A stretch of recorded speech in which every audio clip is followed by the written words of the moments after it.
May alam ka ba sa movie puro kulto? Kulto movies?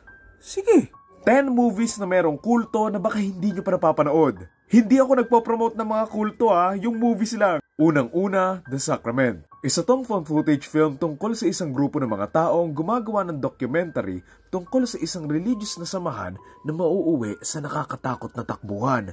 Inspired ito sa nakakakilabot na nangyari sa Jonestown noong 1978. Next, Hot Fuzz. Kung nagustuhan niyo Shaun of the Dead, then magugustuhan niyo rin to. Matapos na sunod-sunod na may bawian ng buhay sa may lugar nila, dito nga mag-iimbestiga yung isang pulis para alamin kung sino yung gumagawa nito. Pero sa paghahanap nga niya ng sagot sa misteryong ito, dito nga siya may malalaman na sikreto ng lugar na to. Next, The Invitation. Isang grupo ng magkakaibigan ang nagkita-kita para sa isang party.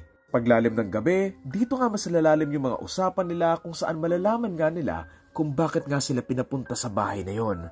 Next, Martyrs. Yung ending nito, mapapaisip ka talaga. Para gumante sa mga nanakit sa kanya noong bata pa lang siya, dito nga aatake yung dalawang babae sa isang pamilya. Sa paghahanap nga nila ng sagot, dito nga sila mahuhuli ng isang grupo ng mga tao na papahirapan at gagamitin sila sa isang eksperimento. Next, The Ritual.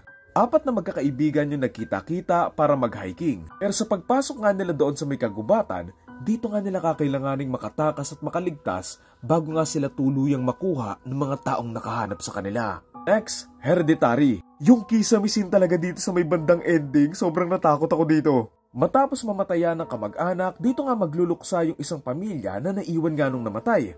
Sa mga sumunod na araw nga ng pagkawala ng tao na to, dito nga malalaman ng pamilya niya yung isang sikreto na mapapasa nga sa buong pamilya nila. Next, The Village. Merong isang community sa gitna ng gubat at nagtatago nga sila doon dahil nga sa mga halimaw na nakapaligid sa kanila. Pero isang araw nung may magkasakit sa kanila, dito nga nila kakailanganing dumaan at lumabas doon sa may gubat para makakuha nga ng gamot kung saan may mga nag-aabang sa kanilang mga misteryo. Ang 8, Midsommar. Tungkol ito sa magkakaibigang umattend ng isang festival sa may Sweden kung saan ang masaya nilang celebration ay mauuwi sa brutal na mga tradisyon. Itong last to ko, hindi ko pa to napapanood pero marami nagsasabing maganda rin to. Pang 9, Eyes Wide Shut na paniguradong pamilyar na sa inyo yung isang scene dito, yung may isang chamber na maraming taong nakamaskara. Again, hindi ko pa to napapanood and alam ko kay Stanley Kubrick to pero yung scene na to, sobrang creepy niya even without context. Okay, pinakahuli, The Master. Tingnan nyo pa lang yung cast nito, si Rami Malek, si Amy Adams, si Philip Seymour Hoffman, si Joaquin Phoenix.